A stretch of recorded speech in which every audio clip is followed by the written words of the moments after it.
ஒரு 15 வயசு பையனால கார் வாங்குறதுன்றது எப்படிங்க சாத்தியமாகும்? Full and full scam பண்ணிதாங்க.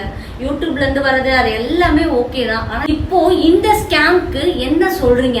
இந்த வீடியோ ஃபுல்லா என்பு அந்த பையனை எல்லாருக்குமே தெரியும்ல. அந்த தம்பி வந்துட்டு ஒர்க் ஃப்ரம் ஹோம் அப்படின்னு சொல்லி ஸ்டோரி போட்டிருந்தான். எல்லாரும் டிஎம் பண்ணுங்க யாருக்காவது இன்ட்ரெஸ்ட் இருந்தா அப்படின்னு சொல்லி. நான் இருந்துட்டு அவனுக்கு டிஎம் பண்ணேன், தம்பி எந்த மாதிரி ஒர்க் அப்படின்னு. அவர் இருந்துட்டு வித்தின் செகண்ட்ல எனக்கு மெசேஜ் பண்ணான். ஆனா என்ன ஒர்க்னு அவன் சொல்லல. அக்கா அமௌண்ட் வந்து 1000 கட்டி அமௌண்ட் எடுக்கிறது அப்படின்னு சொன்னான். சரி நானும் அப்படின்னு அவனுக்கு அனுப்புனேன். ஒரு 5 மினிட்ஸ் கழிச்சு மறுபடியும் 3200 சொன்னான்.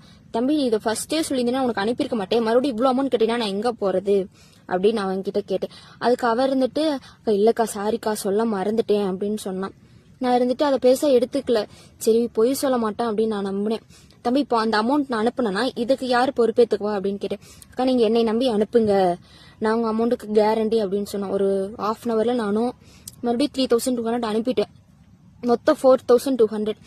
ஒரு 2 hours கழிச்சு அவன் வந்து சொல்றான், அக்கா அமௌண்ட் லாஸ் ஆயிடுச்சுக்கா, மறுபடியும் 1000 அனுப்புனாதான்க்கா ப்ராஃபிட் எடுக்க முடியும். கார் வாங்குறது வாங்காதது அது எல்லாமே அடுத்த பட்சம் தாங்க. இப்போ இந்த ஸ்கேம பாத்துருப்பீங்க. எப்படி முட்டாள்தனமா நம்புறீங்க?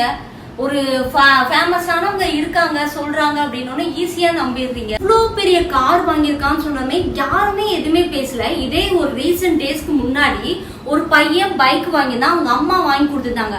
அந்த விஷயத்துக்கு அவ்வளோ பேர் பேசியிருந்தாங்க, எப்படி வாங்கினாங்க அப்படிலாம் சொல்லிட்டு. என்ன வயசுங்க, 15 வயசுலயே இப்படி ஒரு ஸ்கேம் பண்ணிட்டு இருக்காங்க. இன்னும் வளர்ந்து பெரிய ஆளாகி இன்னும் எவ்வளோ ஸ்கேம் பண்ண போறாங்கன்னு தெரியல. இதையும் நம்பி எப்படிதான் நீங்களா ஃபாலோ பண்றீங்க அப்படின்னு தெரியல. அப்புறம் ஹோம்னு சொல்லிட்டு ஒரு அட்வர்டைஸ்மெண்ட் போடுறாங்க. அதுக்கு எதுக்குங்க காசு? காசே இல்லாம தான் நம்ம அந்த ஜாப்பை வந்து தேடி அலைஞ்சிட்டு இருக்கோம். அதுக்கு எதுக்கு நம்ம காசு பே பண்ணணும்? இந்த மாதிரி காசு கொடுக்கணும் அந்த மாதிரிலாம் சொன்னாங்க அப்படின்னா யாருமே நம்பவே நம்பாதீங்க. இத்தனைக்கு வேற யாருமே ஏமாறல, நம்ம அவனை ஃபாலோ பண்ற ஃபாலோவர்ஸே தான் ஏமாந்துருக்காங்க. நம்மளோட ஃபாலோவர்ஸ்க்கு எப்படிதான் இப்படிலாம் பண்ண தோணுதோ தெரியல. முடிஞ்ச அளவுக்கு இந்த வீடியோ ஷேர் பண்ணுங்க. கண்டிப்பா ஒவ்வொரு ஆளும் கொஸ்டின் பண்ணுங்க, எப்படிங்க ஒரு 15 வயசு பையனால இப்படிலாம் வாங்க முடியும்?